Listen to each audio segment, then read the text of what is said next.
ውድ አድማጮቻችን ከሁሉ አስቀድሜ በጌታችንና በመድኃኒታችን በኢየሱስ ክርስቶስ ስም ሰላም እላችኋለሁ። ዛሬ የማካፍለው የወንጌል ትምህርት የእምነታችን ጉልበትና ኃይሉ እምን ላይ ነው የሚል ይሆናል። በሁለተኛ ቆሮንቶስ ምዕራፍ 12 ከቁጥር 1 ጀምሮ እስከ 10 ድረስ ሐዋርያው ጳውሎስ እንደዚህ ይላል። ትምክህት የሚያስፈልግ ነው፣ አይጠቅምም። ነገር ግን ከጌታ ወዳለው ራእይና መገለጥ እመጣለሁ። ሰውን በክርስቶስ አውቃለሁ። በሥጋ እንደሆነ አላውቅም፣ ወይ ከሥጋ ውጭ እንደሆነ አላውቅም። እግዚአብሔር ያውቃል። እንዲህ ያለው ሰው ከ14 ዓመት በፊት እስከ 3ኛው ሰማይ ድረስ ተነጠቀ። እንዲህ ያለውንም ሰው አውቃለሁ። በሥጋ እንደሆነ ወይም ያለ ሥጋ እንደሆነ አላውቅም። እግዚአብሔር ያውቃል። ወደ ገነት ተነጠቀ። ሰውም ሊናገር የማይገባውን የማይነገረውን ቃል ሰማ። እንደዚህ ስላለው ሰው እመካለሁ። ስለ ራሴ ግን ከድካሜ በቀር አልመካም። ልመካ በወድስ ሞኝ አልሆንም፣ እውነትን እላለሁና። ነገር ግን ማንም ከሚያይ ከእኔም ከሚሰማ የምበልጥ አድርጎ እንዳይቆጥረኝ ትቼዋለሁ። ስለዚህም በመገለጥ ታላቅነት እንዳልታበይ የሥጋዬ መውጊያ እርሱም የሚጎስመኝ የሰይጣን መልእክተኛ ተሰጠኝ። ይኸውም እንዳልታበይ ነው። ስለዚህ ነገር ከእኔ እንዲለይ 3 ጊዜ ጌታን ለመንሁ። እርሱም ጸጋዬ ይበቃሃል፣ ኃይሌ በድካም ይፈጸማልና አለኝ። እንግዲህ የክርስቶስ ኃይል ያድርብኝ ዘንድ በብዙ ደስታ በድካሜ ልመካ እወዳለሁ። ስለዚህ ስለ ክርስቶስ በድካም በመንገላታትም በችግርም በስደትም በጭንቀትም ደስ ይለኛል። ስደክም ያን ጊዜ ኃይለኛ ነኝና። ዲ.ኤል. ሙዲ የተባለ የታወቀ የእግዚአብሔር ሰው ከዕለታት አንድ ቀን ከአንድ ጓደኛው ጋር በተገናኘበት ጊዜ ጓደኛው ያስተማረውን ሲናገር እንዲህ አለ። ጓደኛዬ በሚኖርበት ግቢ በአትክልቱ ውስጥ ቆመን በነበርንበት አንድ ምሽት ላይ 2 ልጆች ሲመጡ አየ። እነዚህ ልጆች እኛን እየተጠጉ ሲመጡ ጓደኛዬ እንዲህ አለ። በሁለቱ ልጆች መካከል ያለውን ልዩነት ተመልከት አለና አንደኛውን ልጅ በእጁ ወደ ላይ በማንሳት በቤቱ በራፍ ላይ ወደሚገኘው ምሰሶ መሳይ ነገር ላይ ያቆመዋል። ጓደኛዬ እጁን አጣጥፎ በልጁ ፊት ለፊት በመቆም ልጁን ከቆመበት ስፍራ ወደ ላይ እንጣጥ ብሎ ዘሎ ወደ እርሱ ጋር እንዲመጣ ይጋብዘዋል። ልጁ ምንም ሳይጠራጠር ቸር ብሎ እንጣጥ በማለት ሲዘል ጓደኛው በእቅፍ ይቀበለዋል። ሁለተኛውንም ልጅ እንደዚያው በዚያ በበራፉ እንጨት ላይ አቁሞ ልክ እንደዚያኛው ልጅ ዘለህና ይለዋል። ልጁ ዘሎ ወደ ሰውየው መምጣት ይፈራል። ደጋግሞ እያደፋፈረ ቢናገረውም ልጁ ሰውየውን ታምኖ መዝለል ያቅተዋል። ከዚያ ሰውየው ሄዶ ልጁን ካቆመበት እንጨት ላይ ያነሰዋል።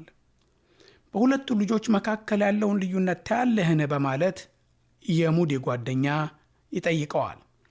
ልዩነቱ ምንድነው? በማለት ጓደኛዬን ጠየቅኩት ይላል ሙዲ። እርሱም ሲመልስልኝ እንዲህ አለ ሙዲ። የመጀመሪያው ልጅ ልጄ ነው፣ ሁለተኛው ግን የማን ልጅ እንደሆነ አላውቅም አለው። የመጀመሪያው ልጅ ከአባቱ ጋር ያለውን ግንኙነት በአባቱ እንዲተማመን እንዳደረገው፣ ሁለተኛው ልጅ ግን ሰውየው አባቱ ስላልሆነ ያንን ያለውን ነገር አምኖ ለማድረግ እንዳልቻለ በዚህ አሳየው። እምነት የግንኙነት ውጤት እንጂ በራሱ አለ የሚባል ነገር እንደሌለ አስተምሬያለሁ። እምነት የእምነት ማረፊያ ካደረግነው ነገር ጋር ካለ ግንኙነት የተነሳ የሚሰራ ነገር ነው እንጂ በራሱ ራሱን የቻለ ሕልውና ያለው ነገር አይደለም። የመንፈሳዊ እምነት ማረፊያ ብቸኛው ምክንያት እግዚአብሔር ነው። ከላይ በጠቀስኩት ታሪክ ያየናቸው 2 ልጆች ከቆሙበት ስፍራ መዝለል መቻል አለመቻላቸውን የወሰነው ዋናው ጉዳይ እንዲዘሉ ከጠየቃቸው ሰው ጋር ያላቸው ግንኙነት ነው። እግዚአብሔርን አምናለሁ የሚሉ ሰዎች በእግዚአብሔር የሚታመኑ ሁሉ እግዚአብሔር ለእኔ ማን ነው? ምኔ ነው? የእግዚአብሔር ማንነት ለእኔ እግዚአብሔርን ለማመኔ ወሳኝ ነው የሚል መረዳት በሕይወታቸው ያላቸው መሆን አለባቸው። ጌታ አምላክ እስራኤልን ከግብፅ ምድር ሲያወጣ ፈርዖንን በባህር ውስጥ ካሰጠመው በኋላ ያላቸውን ድንቅ ቃል እንመልከት። እርሱም ይላል በዘጸአት ላይ ሲናገር የአምላክህን የእግዚአብሔርን ቃል አጥብቀህ ብትሰማ፣ በፊቱም የሚበጀውን ብታደርግ፣ ትእዛዙንም ብታደምጥ፣ ሥርዓቱንም ሁሉ ብትጠብቅ፣ በግብፃውያን ላይ ያመጣሁትን በሽታ አላደርስብህም፣ እኔ ፈዋሽህ እግዚአብሔር ነኝና አለ ይላል። እንድናየው የፈለግኩት በዚህ ውስጥ ያለው ቃል እኔ ፈዋሽህ እግዚአብሔር ነኝና አለ የሚለውን ነው። እግዚአብሔር ይህንን ያለበት አባባል በሰሚዎች ላይ የሚፈጥረው ምንድን ነው? ይህንን የተባረከ ተስፋ የሚሰጠው ይህንን ቃል ሲነገረው የሚሰማው ሰው በሰሚው ላይ ምን አይነት ነገር እንዲፈጠር ታስቦ ነው ይህ ነገር የሚነገረው? ይህ ድንቅ ቃል የሚያዘምር የአምልኮ ምላሽ የሚያሰጥ የሚያስደርግ እንደሆነ ብዙ የመጽሐፍ ቅዱስ ተማሪዎች ይናገራሉ። ጌታ አምላክ ይህንን ቃል ሲናገር የተናገረበት አነጋገር በዕብራይስጥኛው ያለው ትርጉም በቀጥታ ቢተረጎም እንዲህ ነው የሚለው፣ እኔ ያንተ ፈዋሽ ይሖዋ ነኝ፣ ወይንም እኔ ይሖዋ ያንተ ፈዋሽ ነኝ የሚል ነው። እግዚአብሔር ፈዋሽነቱን በማንነቱ ላይ የመሰረተ ይመስላል። ፈውስም ሆነ ከእግዚአብሔር ለሚገኘው ማንኛውም መንፈሳዊ በረከትና ጥቅም ሁሉ መነሻ ምክንያቱና መሰረቱ እግዚአብሔር ማን መሆኑን ማወቅ ላይ ያለ ጉዳይ እንደሆነ እንመለከታለን። እግዚአብሔር ላንተ ማን ነው? ላንቺ ማን ነው? የእግዚአብሔር ማንነት ከእግዚአብሔር ለምናገኘው ለምንቀበለው ሁሉ ምክንያትና መሰረት እንደሆነ መረዳት ይኖርብናል። እምነትን ከእግዚአብሔር ማንነት እንድናያይዝ የሚያደርገን በመሆኑ እምነትን ከእግዚአብሔር ውጭ በምንም ነገር ላይ እንድንመሰርት አደርገንም። እስራኤልን እኔ ፈዋሽህ ነኝ ያለው አምላክ ሕዝቅኤልን በሁለተኛ ነገሥት ምዕራፍ 20 ከቁጥር 1 እስከ 6 ላይ እንዴት እንደፈወሰው እንመልከት። በዚያም ወራት ሕዝቅያስ እስከ ሞት ድረስ ታመመ። ነቢዩም የአሞጽ ልጅ ኢሳይያስ ወደ እርሱ መጥቶ እግዚአብሔር እንዲህ ይላል፣ ትሞታለህ እንጂ በሕይወት አትኖርምና ቤትህን አስተካክል አለው። ፊቱንም ወደ ግድግዳው መልሶ እንዲህ ሲል ወደ እግዚአብሔር ጸለየ። አቤቱ በፊትህ በእውነትና በፍጹም ልብ እንደሄድሁ ደስ የሚያሰኝህንም እንዳደረግሁ ታስብ ዘንድ እለምንሃለሁ። ሕዝቅያስም እጅግ አድርጎ አለቀሰ። ኢሳይያስም ወደ መካከለኛው ከተማ አደባባይ ሳይደርስ የእግዚአብሔር ቃል እንዲህ ሲል መጣለት። ተመልሰህ የሕዝቤን አለቃ ሕዝቅያስን እንዲህ በለው፣ የአባትህ የዳዊት አምላክ እግዚአብሔር እንዲህ ይላል፣ ጸሎትህን ሰምቻለሁ፣ እንባህንም አይቻለሁ። እነሆ እፈውስሃለሁ፣ በሦስተኛውም ቀን ወደ እግዚአብሔር ቤት ትወጣለህ አለው። ክብር ለእግዚአብሔር ይሁን። ሕዝቅያስ እንደሚሞት ሲነገረው ምን አደረገ? ነቢዩ ኢሳይያስ የመሞቱን መርዶ ካረዳው በኋላ ፊቱን ወደ ግድግዳው መልሶ ወደ እግዚአብሔር ጸለየ። እኔ ፈዋሽህ ነኝ ወዳለው አምላክ ወደ እስራኤል ቅዱስ ልመናን አቀረበ። ሕዝቅያስ መፈወስን ሳይሆን የሚለምነው በጌታ ፊት የኖረውን ሕይወት እግዚአብሔር እንዲያስብለት ብቻ ነው የሚጠይቀው። ልመናው በፊቱ በተመላለሰበት አምላክ ፊት የቀረበ ልመና ሲሆን ይህ ልመና ውድ አድማጮች በጌታ ማንነት ልቡ የተያዘ ሰው የሚለምነው ነው እንጂ ውድ አድማጮች መፈወስን ያስቀደመ ልመና እንዳልሆነ እናያለን። በሌላ አባባል የልመናው ኃይልና ጉልበት ያለው በሚለምነው አምላክ ፈቃድና ስልጣን ላይ ስለሆነ የጸሎቱ ጉልበትና ምስጢር ያለው የሚለምነው ሰው ለማግኘት በሚሻው ነገር ላይ በማተኮሩ አይደለም። ይልቁንም የእግዚአብሔርን ሉዓላዊ ስልጣንና ፈቃዱን ያከበረና ታላቅ ዕውቅና የሰጠ ሰው ልመና እንደሆነ እንመለከታለን። በመሆኑም በእግዚአብሔር ፈቃድ ስር ራሱን የጣለ ጌታ በፍጹም ነፃ በሆነው ፈቃዱ እንዲመራው የሚለምን ሰው ጸሎትን እናያለን። ይህ ሰው እንባውን እያፈሰሰ ባለበት የለመነው አምላክ ኢሳይያስን እንደገና ወደ ሕዝቅኤል ሲልከው እናያለን። ቃሉ እንዲህ ይላል። ኢሳይያስ ወደ መካከለኛው ከተማ አደባባይ ሳይደርስ የእግዚአብሔር ቃል እንዲህ ሲል መጣለት። ተመልሰህ የሕዝቤን አለቃ ሕዝቅያስን እንዲህ በለው፣ የአባቴ የዳዊት አምላክ እግዚአብሔር እንዲህ ይላል፣ ጸሎትህን ሰምቻለሁ፣ እንባህንም አይቻለሁ። እነሆ እፈውስሃለሁ። በሦስተኛውም ቀን ወደ እግዚአብሔር ቤት ትመጣለህ። በዕድሜህም ላይ 15 ዓመት እጨምራለሁ። አንተንና ይህችን ከተማ ከአሦር ንጉሥ እጅ እታደጋለሁ። ስለ እኔም ስለ ባሪያዬም ስለ ዳዊት ይህችን ከተማ እጋርዳታለሁ። ሕዝቅያስ ታሞ ትሞታለህ ተብሎ በተባለበት ጉዳይ እያለቀሰ እግዚአብሔርን ሲማጸን፣ ውድ ወገኖቼ፣ ከለመነው ልመና ያለፈ ነገር ሁሉ እግዚአብሔር ሲናገረው፣ ሲያደርግለት፣ ሲዘረጋለት፣ ምሕረቱን ሲያሳየው እናያለን። ሕዝቅያስ በዚህ ስፍራ ላይ ከእግዚአብሔር ፈውስን የተቀበለበት እምነት በፈውስ ላይ ያነጣጠረ ነበርን? ወይንስ በፈዋሹ በእግዚአብሔር ላይ ያተኮረ ነበር? ይህንን አስተዋይ የሆነ ልብ ይበለው። መንፈስ ቅዱስ ለሰዎች የሚሰጠው እምነት ምን አይነት እምነት ነው? የመንፈስ ቅዱስ የጸጋ ስጦታዎች ከሆኑት መካከል አንዱ ሆኖ የተገለጠው ስጦታ እምነት ነው። መንፈስ ቅዱስ ይህንን አይነት ስጦታ የሚሰጠው ሰው በቤተ ክርስቲያን የሰዎች ልብ ለወደቀበት፣ ሰዎች እግዚአብሔር መታመን ላቃታቸው ነገር መንፈስ ቅዱስ የእምነት ስጦታ በሰጠው ሰው አማካይነት ልባቸውን የሚደግፍ፣ በጌታ ያላቸውን መታመን የሚያበረታታ፣ የሰው ልብ እንዳይወድቅ የሚያንጽና የሚገነባ ጸጋ በሚያመጣ መልክ በቤተ ክርስቲያን ቅዱሳን እንዲያገለግሉ ለማድረግ የሚሰጥ ስጦታ ነው። መንፈስ ቅዱስ የሚሰጠው እምነት ለብዙ ነገሮች የሚውል ደግሞም በብዙ መንገዶች የሚገለጥ ሊሆን ይችላል። መንፈስ ቅዱስ ለሰዎች የሚሰጣቸውን ስጦታዎች የሚገልጥባቸው መንገዶችና ሁኔታዎች አንድ ወጥ የሆነ አሰራር የላቸውም። በተለያየ አሰራር ለተለያየ ሁኔታ መንፈስ ቅዱስ የቅዱሳንን ሕይወት በተጠሩበትና በዳኑበት የኪዳን ሕይወት እንዲኖሩ ለመርዳትና ለማገዝ በእምነት ሥራ ይገለጣል። ለእምነት ፍቅር አስፈላጊ ነው።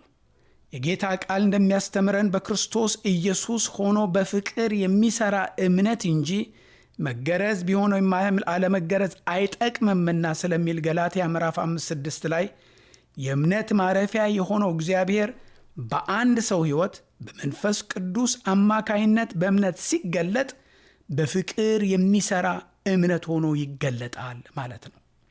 በዚህ ጊዜ እምነት ከመንፈስ ቅዱስ እምነት የሚሰጠው ሰው ፍቅር ነው በተባለው በእግዚአብሔር በዚያ ሰው ሕይወት ውስጥ ለታመሙት፣ ለተጎሳቆሉት፣ ለደከሙትና ለዛሉት እንዲሁም ለተጠቁት የርኅራሄና የፍቅርን መንፈስ በዚያ ሰው ውስጥ በማድረግ ያ ሰው ፍቅር ነው በተባለው በእግዚአብሔር እየተነዳ እንዲጸልይላቸው፣ እንዲያበረታታቸው፣ እንዲደግፋቸው፣ እንዲያነሳሳቸው ሲያደርግ ይታያል። የእግዚአብሔር ፍቅር በልባችን የፈሰሰው በመንፈስ ቅዱስ ስለሆነ የመንፈስ ቅዱስ ስጦታዎች ሁሉ ሲሰሩ ምንጊዜም ፍቅር በሆነው በእግዚአብሔር መንፈስ ይሰራሉ። እምነት በፍቅር የሚሰራ እንጂ የሰውን አእምሮ፣ የሰውን ልብ በሚያናውዝ ግራ በሚያጋባ በስጋት ውስጥ በሚጥል አሰራር አይሰራም። የመንፈስ ቅዱስ የጸጋ ስጦታ የሆነው እምነት በፍቅር እንጂ በፍርሃት አይሰራም። የሳተ ልብ ወይንም የሚያምን ልብ። ብዙ ሰዎች በስህተት ላይ የሚወድቁት ራሳቸውን የሚያስት እምነት ያልሆነ ልምምድ በመለማመድ ነው። መጽሐፍ ቅዱስ እንደሚነግረን ከሆነ በልምምድ እንዳየነው ብዙ ሰዎች የራሳቸውን ልብ ያስታሉ። በያዕቆብ ምዕራፍ 1 ቁጥር 26 ላይ አንደበቱን ሳይገታ ልቡን እያሳተ እግዚአብሔርን የሚያመልክ የሚመስለው ማንም ቢኖር የእርሱ አምልኮ ከንቱ ነው ይላል። ብዙ ሰዎች አንዳች ሳይሆኑ የሆኑ የሚመስላቸው ብዙ ጊዜ ራሳቸውን ስለሚያስቱ እንደሆነ እናያለን። እንዲህ የመሰሉ ሰዎች በቀላሉ የሚለከፉበት አንዱ የተሳሳተው ትምህርትና አመለካከት ከእምነት አንጻር አፍራሽ ምስክርነት ወይም ኔጌቲቭ ኮንፌሽን የሚለው ትምህርት ነው። በአፋችን የምንናገረው ሁሉ የመሆን ወይንም ቃሎቻችን የመፍጠር ኃይል አላቸው የሚል የተሳሳተ ትምህርት መቀበላችን ብዙዎቻችንን ያደኸየ የቀን ቅዠታችንን ራእይ አድርገን እንድንቀበል ያደረገ ያሳሳተን ትምህርት ነው። ይህንን ትምህርት የተቀበሉ በአንደበታቸው ስለ ድካማቸው፣ ስለ ሕመማቸው፣ ስለ ችግራቸውና ድህነታቸው ማውራት አይፈልጉም። በጸሎታቸውም ሆነ በንግግራቸው ሁልጊዜ ብልጥግናን፣ ደህንነትን እንዲሁም አሸናፊነትና ትልቅነትን በማውራት ያወሩት ሁሉ ታሪክ እንደሚሆን ያምናሉ። የሰው አፍ ሰውን ወዳጅ ሊያሳጣው ለመዋረድም ሆነ ለመከበር የሚያደርሰው ሊሆን ይችላል። ይሁን እንጂ ከእምነትና ከሃይማኖት አንጻር ውድ አድማጮች ከእግዚአብሔር የሚገኙትን መንፈሳዊና ሥጋዊ በረከቶች በአፋችን ስላልናቸው ስለተመኘናቸው እናገኛቸዋለን ብሎ ማመን ትልቅ ስህተት ነው።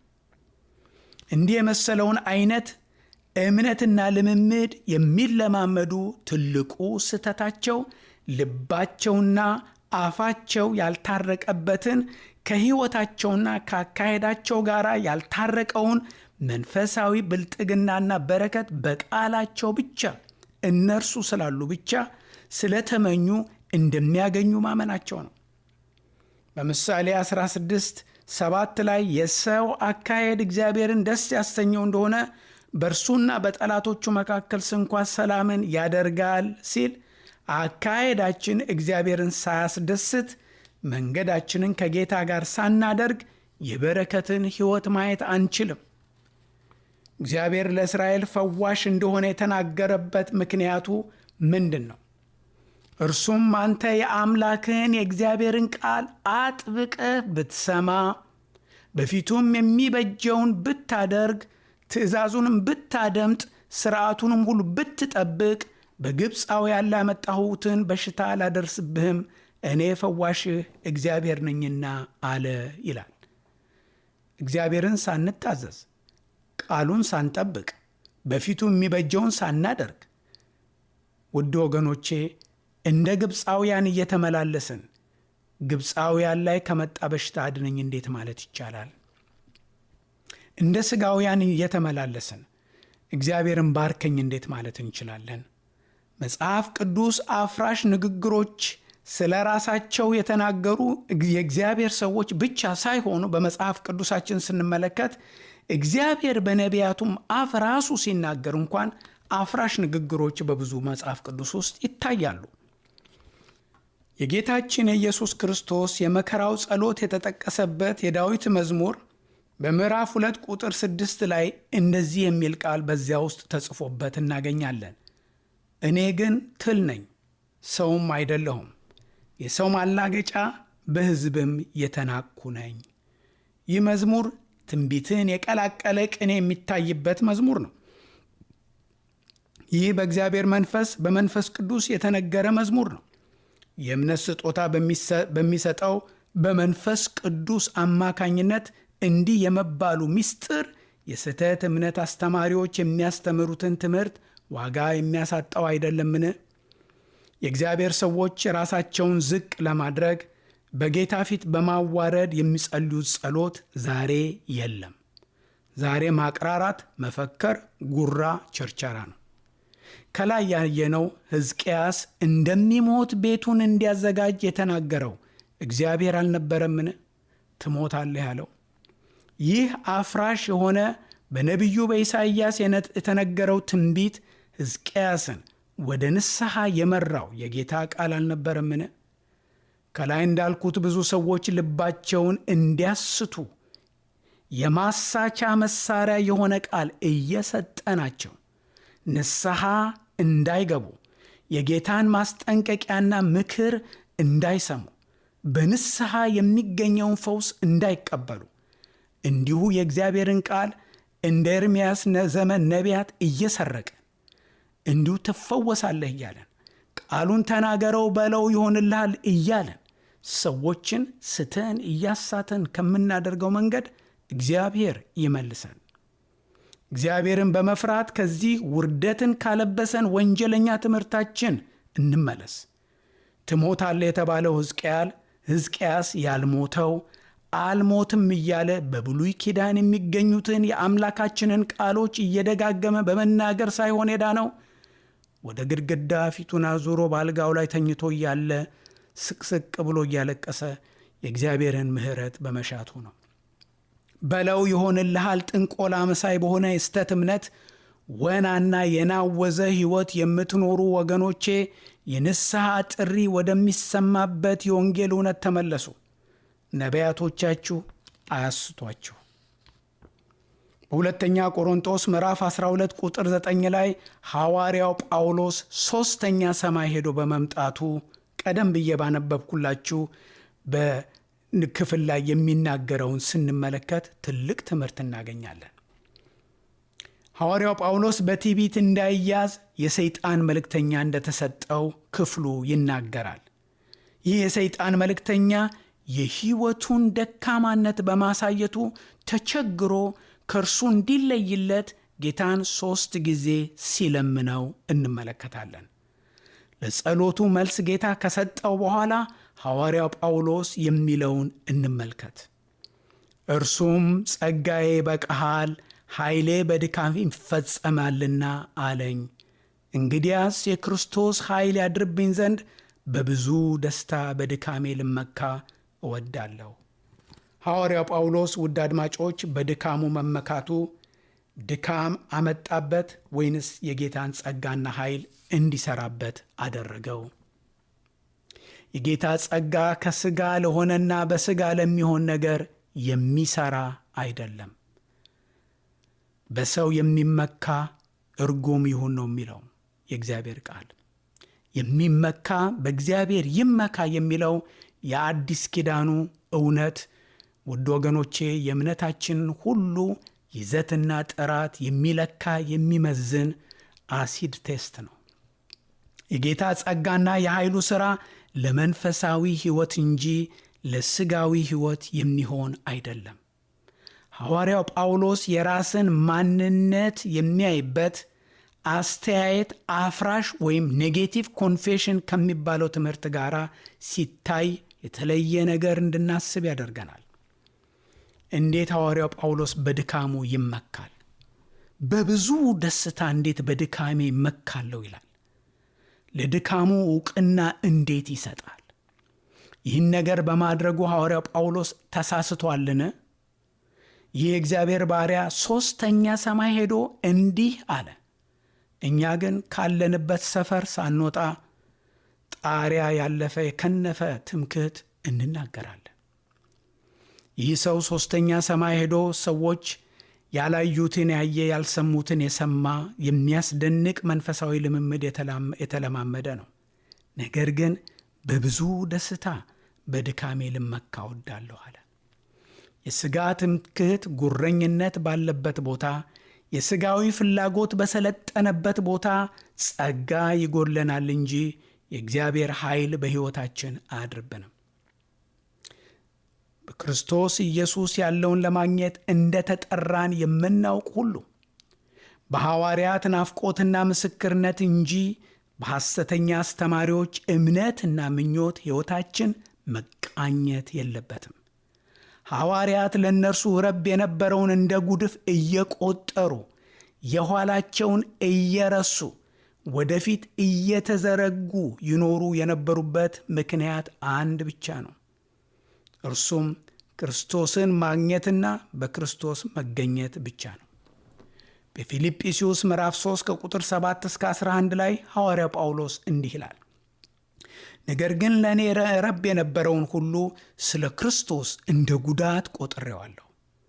አዎን በእውነት ከሁሉ ይልቅ ስለሚበልጥ ስለ ክርስቶስ ኢየሱስ ስለ ጌታዬ ዕውቀት ነገር ሁሉ ጉዳት እንዲሆን እቆጥራለሁ። ስለ እርሱ ሁሉን ተጎዳሁ፣ ክርስቶስንም አገኝ ዘንድ በክርስቶስም በማመን ያለው ጽድቅ ማለት በእምነት ከእግዚአብሔር ዘንድ ያለው እንጂ ከሕግ ለእኔ ያለው ጽድቅ ሳይሆንልኝ በእርሱ እገኝ ዘንድ ሁሉን እንደ ጉድፍ እቆጥራለሁ። እርሱንና የትንሣኤውን ኃይል እንዳውቅ በመከራውም እንድካፈል ወደ ሙታንም ትንሣኤ ልደርስ ቢሆንልኝ በሞቱ እንድመስለው እመኛለሁ። የእኛ ምኞት ምንድን ነው? የእኛ ትምክህት ምንድን ነው? ሐዋርያቶች በዚህ ቦታ ላይ በተለይ ጳውሎስ የሚናገረውን ልብ እንበል። ለእርሱ ረብ የነበረውን ሁሉ እንደ ጉዳት እንደ ጉድፍ የቆጠረ ነው በክርስቶስ ያለውን ለማግኘት።